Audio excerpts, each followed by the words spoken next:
Welcome! Do you want to learn English in a fun and easy way? In this video, we teach English using narrated, animated stories. Here is how it works. On the left, watch the beautiful animations. They are designed to help you understand and enjoy the story. On the right, you can read along as you listen to the narrator.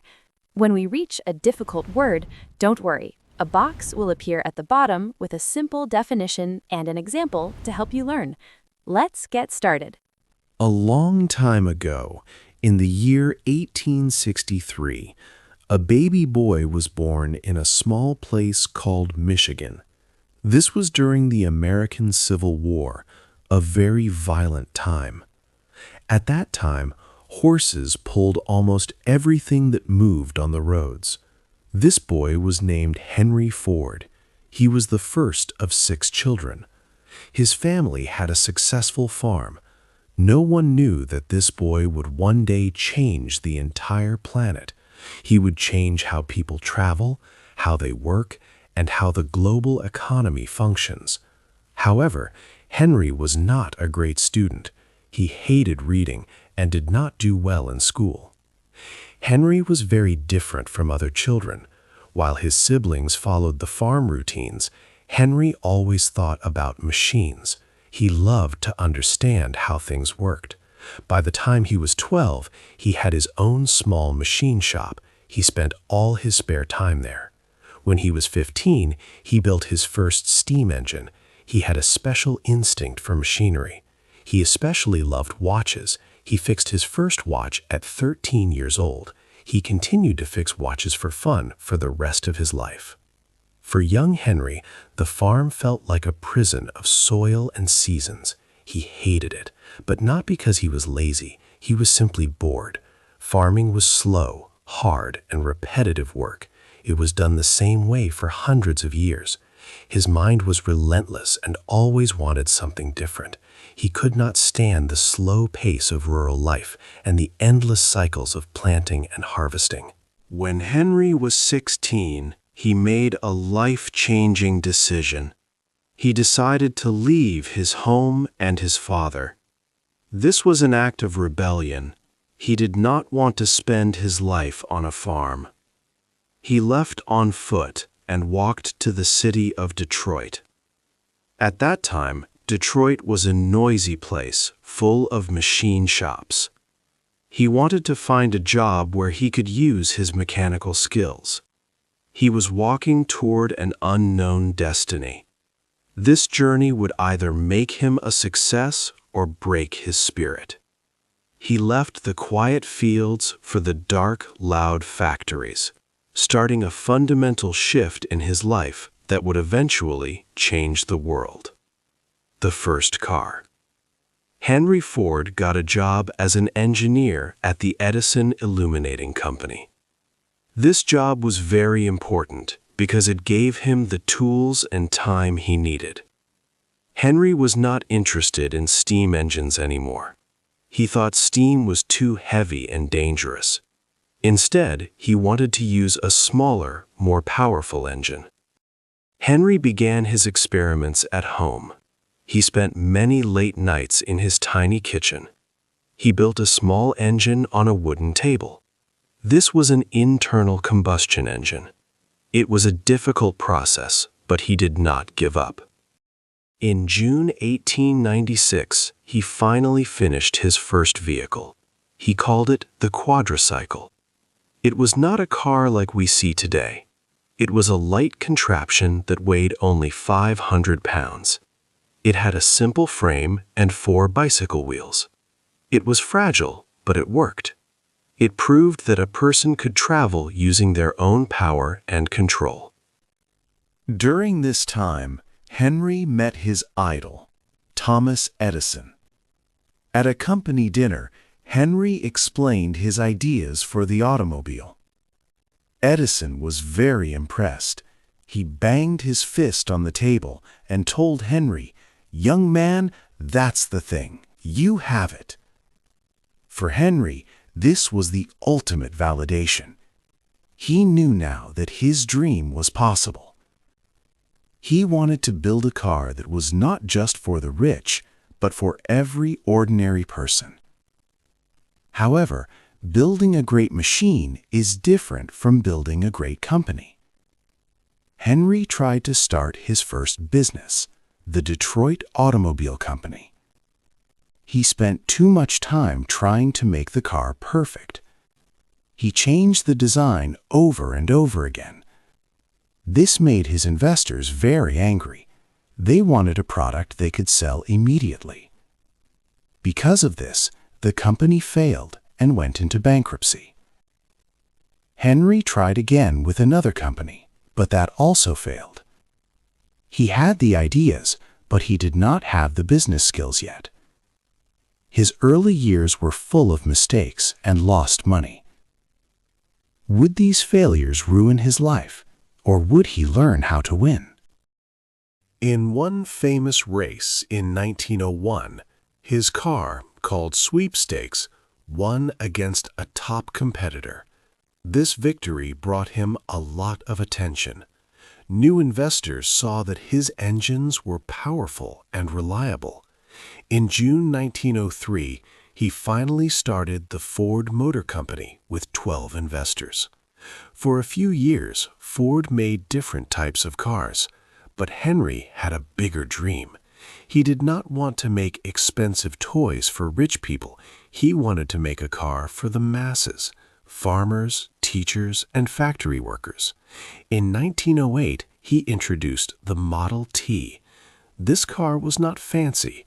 It was simple and durable. It could drive on the rough, muddy roads of the countryside. It was also cheap, costing only $850. Henry famously said the car could be any color as long as it was black. The Model T changed the world. Before this car, most people never traveled far from their birthplaces. Now they could move freely across their states. This led to the growth of suburbs. The car was a huge success, and the demand grew beyond anyone's dreams. However, this success created a new problem. In those days, cars were built by hand. It was a slow craft process. Teams of skilled workers spent a long time on each vehicle. It took workers more than 12 hours to finish one single car. The company could not make cars fast enough to satisfy the thousands of customers waiting to buy one. This created a massive supply crisis. Henry had a huge math problem to solve. He needed a way to build cars much faster, or his company would be in trouble. 4. The moving line. Henry Ford wanted to make cars faster and cheaper. He looked for ideas in strange places. One day, he saw how meatpacking plants in Chicago worked. In these plants, animals moved on a line, and workers took them apart. This was a disassembly line. This gave Henry the inspiration to create something new for his factory. In 1913, at his Highland Park factory, Henry started the moving assembly line. Before this, skilled workers built one car at a time. They moved around the vehicle, and it was a very slow process. Henry changed this. He decided that the car should move to the workers, not the other way around. He used the Chicago meat plants as a template for his new system. Now, each worker stayed in one spot. They did one simple task over and over. One person tightened a bolt. Another person attached a lamp. This was a revolution in how things were made. The results were amazing. Building a car used to take more than 12 hours. With the moving line, it took only 93 minutes. This meant Ford could produce thousands of cars every day. This speed changed the economy. Because it was faster to build, the cars became much cheaper. The price of the Model T dropped from $850 to $490, and later to $260. This increased the affordability of the car. Suddenly, ordinary people, like farmers and teachers, not just the rich, could own a vehicle. However, this success had a dark side. The work was monotonous. Workers no longer felt the pride of making a whole car with their own hands. Instead, they felt like parts of a machine. They hated the strict timing and the boring tasks. Because the workers were so unhappy, they began to quit in huge numbers. This high turnover became a giant problem for Henry. The factory was bleeding men. Henry had a great machine, but he was losing his people. He needed a radical, unthinkable plan to stop his company from falling apart.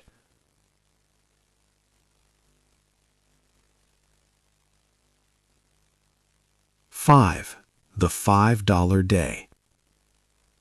Henry Ford had a big problem. His new assembly line was very fast, but the work was boring. Workers felt like robots because they did the same small task all day. Because of this, many people quit their jobs.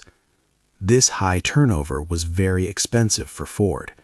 He spent too much time and money hiring new people. To fix this, Henry made a radical decision. He announced that he would pay his workers $5 a day for an 8-hour workday. This was more than double what other car companies paid at the time. The news shocked the world. 10,000 people rushed to his factory in January. It was freezing cold, but they were desperate for the jobs.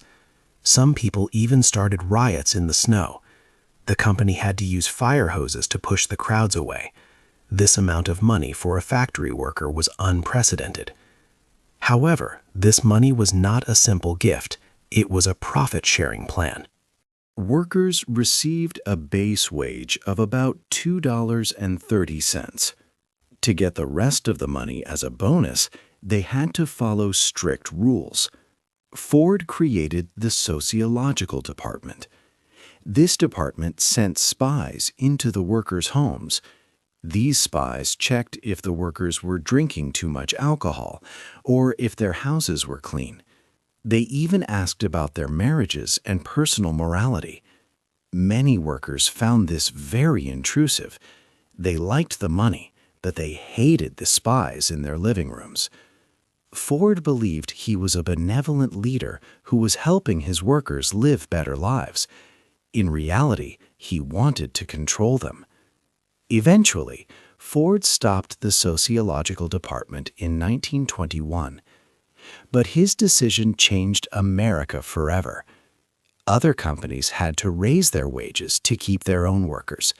This helped create the American middle class. For the first time, ordinary workers could afford more than just basic food and shelter. They could buy clothes, furniture, and even their own cars.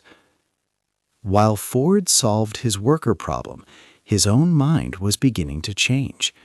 He was becoming more controlling and started to explore dark, paranoid thoughts about the world. 6.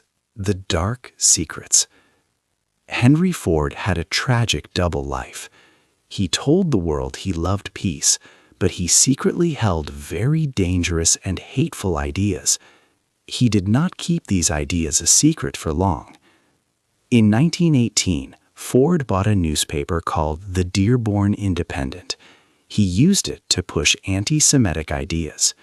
He wrote a series called The International Jew, which claimed there was a global conspiracy to control money and power. This was not a small project. He sent the newspaper to every Ford car dealership in the United States.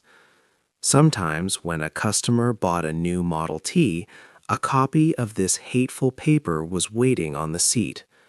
It was a powerful way to spread hate to thousands of ordinary people. The words in the paper were virulent. He blamed Jewish people for everything he disliked, from labor unions to financial problems. These ideas reached Germany and influenced Adolf Hitler. Hitler admired Ford and even kept a portrait of him in his office. In 1938, Hitler gave Ford the Grand Cross of the German Eagle, which was a high Nazi honor. However, the world began to turn against him. Ford faced legal trouble when a man named Aaron Shapiro sued him for defamation. To avoid more problems, Ford closed the newspaper and gave a public apology. Many people believe he was not truly sorry, but only wanted to save his business from failing. At the same time, a violent war started at his own factory gates. Ford hated labor unions and wanted to suppress them. He hired a man named Harry Bennett to lead a security force. Bennett's men used threats, spying, and violence to scare workers. In one famous event called the Battle of the Overpass, these security guards beat up union organizers in front of cameras. The images shocked the whole country and made Ford look like a tyrant. Henry Ford was now a man under attack. He was fighting the law, the public, and his own employees. He remained stubborn and refused to listen to others. His empire was huge, but his heart was filled with hate. Would his refusal to change finally destroy the great company he had spent his life building? 7. Losing the lead. The 1920s were a time of great change. People had more money and wanted more from their cars. They no longer wanted just a plain black Model T. They wanted colors, comfort, and style. Henry Ford believed the Model T was perfect, so he refused to change it for a long time. This was a big mistake. A rival company, General Motors, saw this opportunity. Under the leader Alfred Sloan, General Motors did something different. They offered cars for every price and taste. They updated their designs every year to keep customers excited. They also introduced payment plans, which allowed people to pay for their cars slowly over time. Because of these smart moves, General Motors quietly stole the crown from Henry. By the middle of the decade, Ford had lost his dominant position. While the company struggled, there was a deep conflict at home. Henry's son, Edsel, was the president of the company. Edsel was a modern man. He understood that the world was changing and that customers wanted beauty and design. He tried to guide the company in a new direction. However, Henry would not listen. Instead of supporting his son, Henry often humiliated him in front of other employees. This created a toxic relationship. Henry's stubbornness hurt both his business and his family. Then the Great Depression hit. The economy crashed, and many people lost everything. Henry reacted with anger. He blamed the banks and Wall Street for the crisis. He refused to adapt to the new economic reality. His mind became rigid. He stopped being the innovator who changed the world and became a man who feared change. Tragedy soon struck the family. Edsel became very sick with stomach cancer. The illness was fatal, and Edsel died at the age of 49. This loss shattered Henry. Now Henry was old and sick himself. He had returned to the presidency, but the company was in a state of disorder. Henry was left alone with his memories and his mistakes. Could the failing company survive its creator's descent into madness? 8. The end of the road. In his final years, Henry Ford was no longer the strong leader he once was. He suffered from several strokes, and his mind was not as clear as before. He tried to lead the company again after his son Edsel died, but it was a chaotic situation. The company was in disorder, and the government was worried about war production. Finally, in 1945, he decided to step down. He left the company to his grandson, Henry Ford II. The young man was only 28 years old. He had the difficult task of cleaning up the mess and bringing in professional managers to save the business. This new leadership helped the company survive and grow into the giant it is today. Henry Ford spent his last months at his home, Fair Lane. He became very frail and could barely move. On April 7, 1947, he passed away at the age of 83. His death had a poetic feeling. A flood from the Rouge River had cut off the electricity in his house. Instead of bright electric lights, the rooms were lit by kerosene lamps and candles. This was exactly how it was when he was born in a small house many years before. His long journey had come full circle. When we think about Henry Ford today, we see a man of great contradictions. On one hand, he was a mechanical genius. He gave the world the assembly line and the open road. He helped create the modern middle class by paying workers more and making cars affordable for everyone. He changed how people lived, worked, and traveled. Because of him, the world became smaller and the horizon became wider for the average person. On the other hand, he left a dark legacy. He used his power to spread hate and prejudice against Jewish people. He was often cruel to his employees and caused great pain to his own son. He was a man who could build a future for millions, yet he held on to dangerous and hateful ideas from the past. This makes him a very difficult person to judge. Do you think his great inventions make up for his hateful beliefs? Hey there! Just a second before you go. If you learned something new today, please give this video a like, write your thoughts in the comments, and subscribe to the channel. It only takes a second, and it really, really helps to create even better English videos for you. Your support means the world,